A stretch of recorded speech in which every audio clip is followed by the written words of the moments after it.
Cancer രോഗികളെ ചികിത്സിക്കുന്ന ഒരു സ്ഥലത്ത് അവിടെ ഒരു ദിവസം പോയി.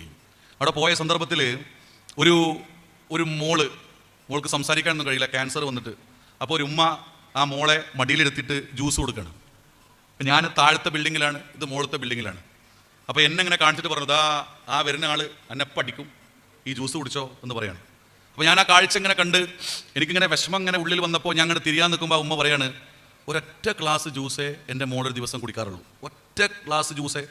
അത്രത്തോളം ജീവിതത്തിൽ രസമുകുളങ്ങൾ പോയിട്ടുണ്ട് എന്ന് പറഞ്ഞാൽ നാവിൽ നിന്ന് ഒരു രസം അനുഭവിക്കാനും വലിച്ചെടുക്കാനും പറ്റാത്ത അവസ്ഥയിൽ ക്യാൻസറിൻ്റെ കോശങ്ങൾ ആ കുട്ടിയെ പടർന്നു പിടിച്ചിട്ട് ആ കുട്ടി കീമോതെറാപ്പിയും റേഡിയേഷനും നടത്തിയിട്ട് ഇങ്ങനെ ജീവിതത്തിൻ്റെ ഒരു സായാഹനത്തിൽ എത്തി നിൽക്കുന്ന ഒരു ചിത്രം കാണുമ്പോൾ നിങ്ങൾ ആലോചിച്ച് നോക്കണം, ഉമ്മയുടെ സ്നേഹത്തിലാണ്.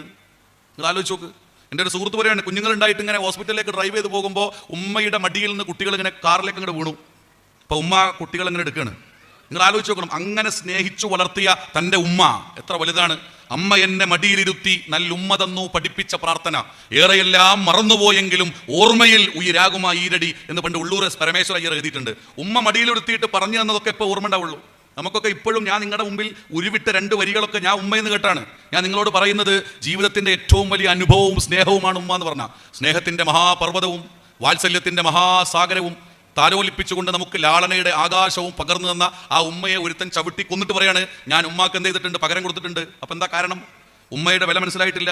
ലഹരി കയറിയിട്ട് ജീവിതത്തിൽ ആരാണെന്ന് മനസ്സിലാകുന്നില്ല. ഇവൻ എവിടെയായിരുന്നു? ഇവൻ ഉമ്മയുടെ ഗർഭാശയത്തിലായിരുന്നു.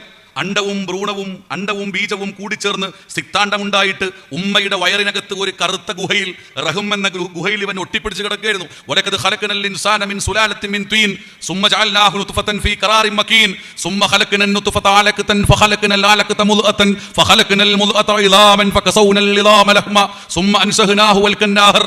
നീ ആദ്യം മണ്ണിൽ നിന്നും പിന്നീട് ഭ്രൂണത്തിൽ നിന്നും പിന്നീട് രക്തക്കട്ടയിൽ നിന്നും പിന്നീട് പൂർണ്ണ വളർച്ചയെത്തിയതും വളർച്ചയെത്താത്തതുമായ മാംസക്കട്ടയിൽ നിന്നുമാണ് നിന്നെ നാം സൃഷ്ടിച്ചത് എന്ന വിശുദ്ധ ഖുർആനിലെ സൂറത്തുകളിലൂടെ നമ്മൾ പഠിക്കുമ്പോൾ നമ്മൾ ആലോചിച്ച് നോക്കൂ, മാതാവിന്റെ ഗർഭാശയത്തിൽ ശ്രവിക്കപ്പെട്ട ഒരു ജലത്തുള്ളിയിൽ നിന്ന് പിന്നെ മാംസപിണ്ഡമായി പിന്നീട് ബൾബിനെ പോലെ തൂങ്ങിക്കിടന്ന് മനുഷ്യന്റെ അവസ്ഥയിലേക്ക് കടന്നു വന്ന് ആ മാതാവ് ഉറക്കമില്ലാതെ പാതിരാത്രിയിൽ കിടന്ന് ഒന്ന് നിവർന്ന് കിടക്കാൻ, ഒരു സ്ത്രീ ഫേസ്ബുക്കിൽ എഴുതിയത്, ഞാൻ ഒന്ന് ചെരിഞ്ഞ് കിടക്കാൻ എനിക്കിപ്പോൾ പറ്റുന്നില്ല എന്നാണ്.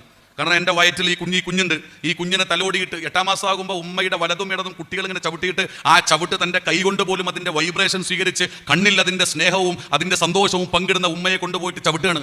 നിങ്ങൾ ആലോചിച്ച് നോക്കണം, സ്നേഹം നമുക്ക് നഷ്ടപ്പെട്ടു പോകരുത്.